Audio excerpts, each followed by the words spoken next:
May the words of my mouth and the meditation of our hearts be always acceptable in you, O God, our strength and our Redeemer. Amen.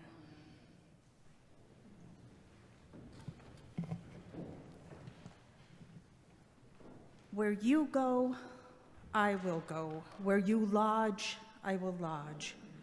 Your people shall be my people, and your God, my God. Where you die, I will die. There will I be buried. May the Lord do thus and so to me, and more as well, even if death parts me from you.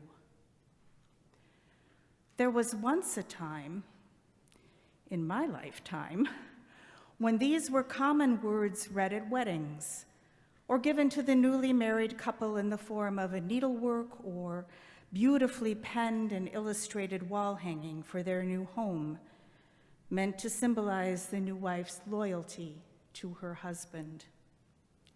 However, if we look at these words in the context of the book of Ruth, the events leading up to this well-known passage, and in those that follow, we find a very different story, a very different lesson, a call to follow a very different path.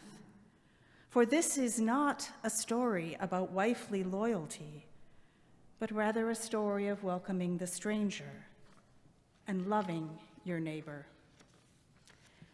To begin at the beginning, according to the book of Judges, because there was no king of Israel at the time, all the people did what was right in their own eyes. That's a plan. To complicate matters, there was a famine in Bethlehem, and in doing what was right in their own eyes, Naomi, her husband, and sons have left their home to relocate or immigrate to Moab, where there is promise of food.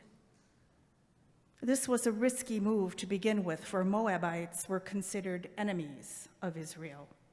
Still, things went well for the family. The sons grew, and each married a Moabite woman, Ruth and Orpah.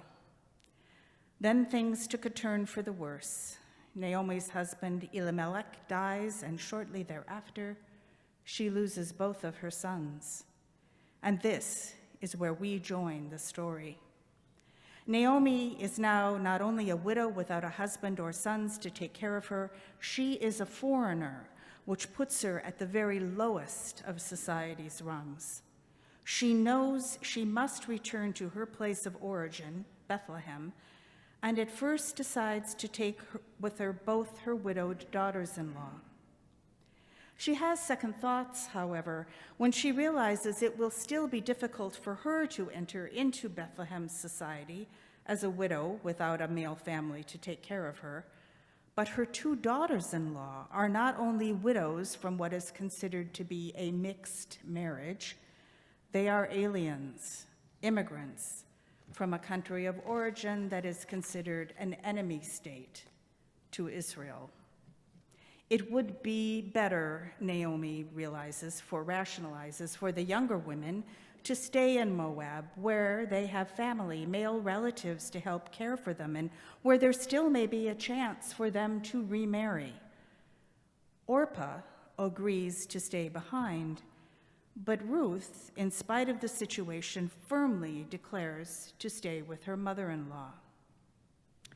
In his commentary on the book of Ruth in general and this passage in particular, Gary W. Charles suggests that this is not a wedding chapter, but rather that by her life and her actions, Ruth speaks to us of the possibilities, great possibilities, that can emerge when we live beyond the walls that would define and confine us.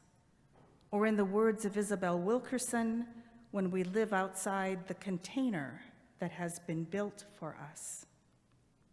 Ruth, stalwart and faithful, takes a menial job toiling in the fields, and through her continued effort and demeanor draws the attention of the owner of the fields, Boaz, who eventually takes her as his wife. Ruth will bear Boaz a son, Obed, and in time she will become the great-grandmother of David, who will become king. Kathleen O'Connor points out that God acts through Ruth and her unquestioning fidelity to Naomi. This means that the stranger, the widow, and the enemy woman becomes the unexpected model of loyalty and devotion. Ruth, the Moabite, will save the line of David, will keep the nation of Israel from extinction. The God for whom Ruth abandons everything is the God of the lowly, the widow, the stranger, and the enemy. God does not belong to one people, but gathers all peoples into one wide family, which, believe it or not, leads to today's gospel from Mark. To place this encounter, Jesus and the scribe, into context, we've been traveling with Jesus and his disciples through the gospel readings most of the summer on the way to Jerusalem. It is a critical juncture in Jesus' ministry, which is now centered in Jerusalem. He has firmly set himself against the temple faction.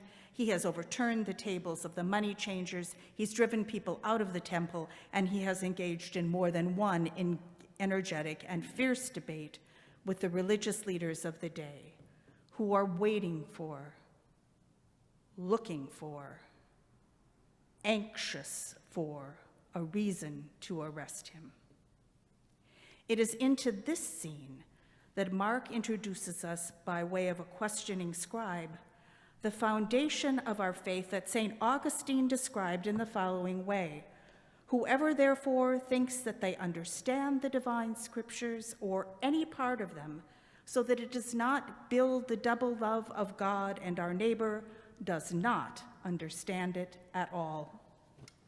This time, the debate, or perhaps questioning, comes from a scribe rather than a lawyer or a religious leader. We've heard the question asked before. It's a common gotcha question in the Gospels. Which commandment is first of all? The answer is a familiar one. And if we read the alternative lesson from Deuteronomy this morning, we would have heard, "You shall love the Lord your God with all your heart, with your soul, your strength." And Mark has Jesus answer with the following: "You shall love the Lord your God with all your heart, with all your soul, your might, and your mind." In other words, this is an all-in commandment, one that requires every fiber of our being, not the least of which is how we reason, think, and feel. Jesus concludes with, the second is this: you shall love your neighbor as yourself. The second difference Mark gives us is that the scribe agrees with Jesus and says so out loud, and with, one assumes, an audience. There is no further questioning, no inquiry into just who is my neighbor, or no disappearing into the shadows of the night, just outright agreement. Solid, sound, conclusive. Love God, love neighbor. It's really that simple. And there is no explicit definition of who our neighbors are. Jesus never says only the people on our block or in your school district or at your church, or only the people who think the way we do or look the way we look or act the way we think everyone should act. We are all neighbors. What about strangers? Strangers are neighbors you haven't met yet. Ruth came from Moab to Bethlehem as a stranger, a widow, a foreigner from a country considered to be an enemy of Israel. Not only would she have been suspect, someone to fear and avoid, she was also a widow, alone, and so low on society's ladder. And Ruth herself could have refused to accompany her mother-in-law into Bethlehem, taken the chance that she would have had a far better outcome had she stayed in Moab. Naomi would just have to get to Bethlehem on her own and take her less than optimistic chances as a widow without a husband and without sons.